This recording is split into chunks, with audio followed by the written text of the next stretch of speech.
No one saw this coming. The New York Yankees have seen a shocking series of ups and downs for this season in regards to pitching that has Yankee fans absolutely fired up about what is going to come next, with some things that have been great, but others that desperately need to be fixed as soon as possible. And we're going to break all this stuff down. What's up, guys? Welcome back to Yankees Digest. It's Chris here, and we're going to jump right into things as always. And if you guys are part of that 69% that's not subscribed to Yankees Digest, make sure to subscribe to Yankees Digest. This is the place for all New York Yankees content you don't want to miss out. We're having a bunch of fun on this channel. But let's jump into the video. We do have a lot to talk about in regards to this.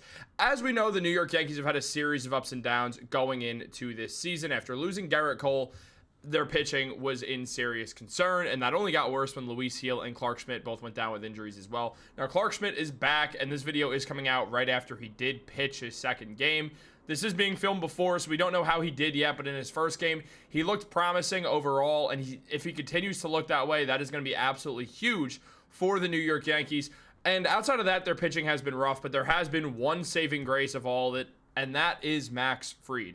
Max Fried, as of right now, looks like an absolute Cy Young for the New York Yankees. He's been the ace that they paid for. 8 years on this New York Yankee team now, once he was signed in the offseason.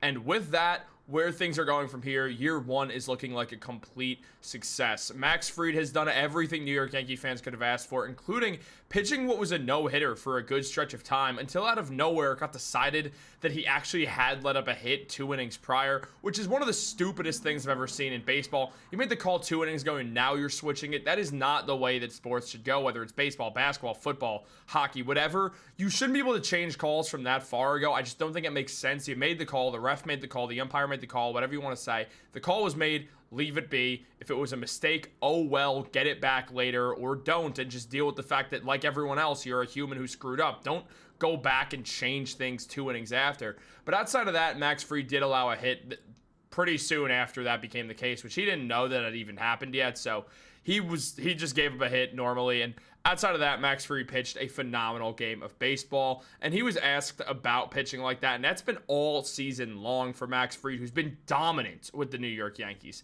Right now, in 5 games started, he has 4 wins. The Yankees are 5-0 in those games, and he's a 1.42 ERA. He's got a whip of 1.011, and he's gotten 30 strikeouts in 31 innings, which is a lot better than his average. Max Fried is known to be one of the best ground-out pitchers, if not the best ground-out pitcher in baseball. And this season, his strikeout numbers are up, along with all his other numbers across the board being great as well. And Fried talked a lot about this and the way he's been pitching, and he said, I'm just trying to be myself. When I take the ball, I just want to make sure we have a really good chance to win that day. When I prep, I just want to make sure that I'm leaving everything out there, no matter how I feel or what the circumstances are. And Fried's teammates have spoken out on him as well, with Aaron Judge saying he's incredible. Everything that people have said about him from afar, he's the real deal. You see it up close, especially to lose a guy like Gerrit Cole who you can't replace. Then you sub in Max Fried and go and be that ace for us. It's been fun to watch. So Aaron Judge giving his seal of approval, giving the captain's seal of approval,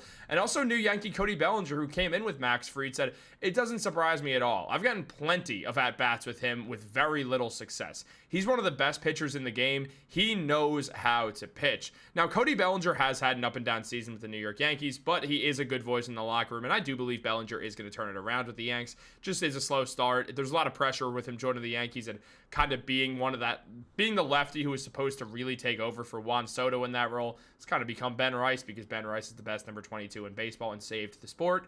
But where things stand right now, it is understandable that Bellinger is going through a bit of a rough patch. But yeah, Max Fried, he's been doing this to everyone, and Max Fried has been absolutely phenomenal for the New York Yankees. There's no way around it. What we've seen from Max Fried is way more than we could have asked for. Sixth in ERA thus far. Garrett Crochet's ahead of him. Yoshinobu Yamamoto's ahead of him. And this is the entire MLB. This is not just the American League. We've seen Kodai Senga, who's ahead of him, who's on the Mets, and Senga is getting back to pitching really well. He pitched really well in his first year with the Mets and then kind of fell off last year. Chris Bassett in Toronto's doing great, and then also Mailey's doing well in Texas as the leader. So we've seen a lot from all these guys, but Max Fried is looking like early one of the best pitchers in baseball in general, which he has been time and time again. This is nothing new. This is who Max Fried is as a pitcher. And where the Yankees pitching rotation stands right now, there have been 6 guys to start games. That's Max Fried, who has not lost a game yet, has the most wins in the American League right now and has a 1.42 ERA, as we know. Second is Carlos Rodon, who has struggled a bit, but his last game he did pitch phenomenally. He really showed that he still has that Carlos Rodon from the White Sox and from the Giants inside him still. And he now has a 4.34 ERA, which is a huge jump down from what it once was earlier this season. So that's a great sign. And I do think Rodon can get things back together. His strikeout numbers have looked good. A lot of the metrics have shown that Rodon can bounce back. His whip is not out of this world crazy as well. It's actually pretty solid, so there's a lot to like there. The rest of it has been rough. Carlos Carrasco is a negative WAR where things stand right now in a 6.53 ERA. He has not been very good with the Yankees, but he does have a win and does not have a loss, so there is that you could side with. But the WAR or the whip at 1.4, like, not great there. Will Warren, he's young. He's struggled with a 5.17 ERA, and then Marcus Stroman, it's hard to even say what's going on with that man because he's got a negative .6 WAR already into the season in only 3 started games, which is pretty much disturbingly bad with that 11.37 or 11.57 ERA. Not what you want to see at all with a whip over 2. So Marcus Stroman, claiming that he's a starting pitcher, is barely even proving that he's a pitcher right now, which is a problem. And then there's Clark Schmidt, who at this point has started 2 games, but at filming this video, he'd started 1 game with a 4.76 ERA, but again, looked promising. It was just bad inning.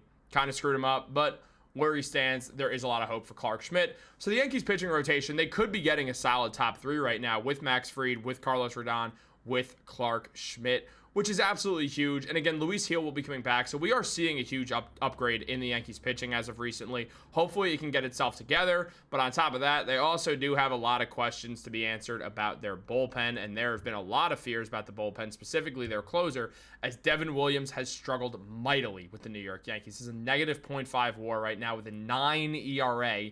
He has 4 saves on the season and 8 innings pitched. He has 8 strikeouts and a whip of 2.250.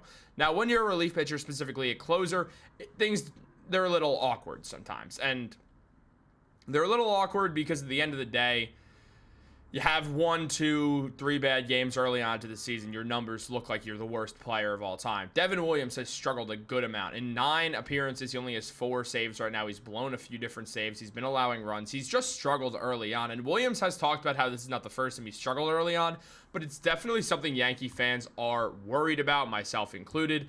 Now, he talked about this and saying, yeah, we had a 4-run lead. You'd like to get in and get out. I made some good pitches, made some bad ones, not enough good ones today. Devin Williams has been doing everything to downplay the rough struggles that he's had. And, I mean, that's the right thing to do. What are we supposed to do? Just chastise him for pitching poorly and have him go out and be like, I suck, I'm the worst? No, you don't want that out of a pitcher. You want him to have confidence, and Devin Williams clearly still has confidence that he's going to get back to his Devin Williams self, and it makes me believe that as well, and I do think Williams is going to get back to normal scheduled programming from him very soon. I think it's just a matter of him adjusting to the new team, if at all. The first time he's ever changed teams, it's difficult. It is difficult. However, one guy who's been damn good out of the bullpen is Luke Weaver.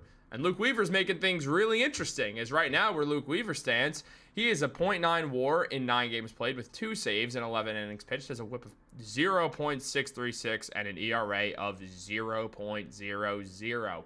So Luke Weaver's been great for the New York Yankees, and if this keeps up, he is going to become the team's closer. He was the closer last year in the second half of the season once the Yankees stopped going with Clay Holmes, and Weaver was great for them. Yes, he had his bad moments. He gave up that home run to Noel in the playoffs, and they lost that game, but they won the series, so it was fine. They got past that ALCS, and they got to the World Series where things went poorly because instead of putting in someone different, they put in Nestor Cortez to, you guys remember, to let up that home run.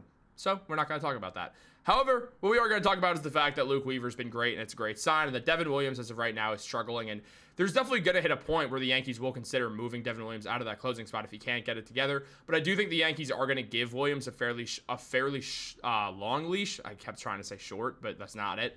I think they're going to give him a longer leash because at the end of the day, they did give a lot for him, and at the same time, when it comes down to brass tacks with a guy like Devin Williams, you know that he's got the stuff.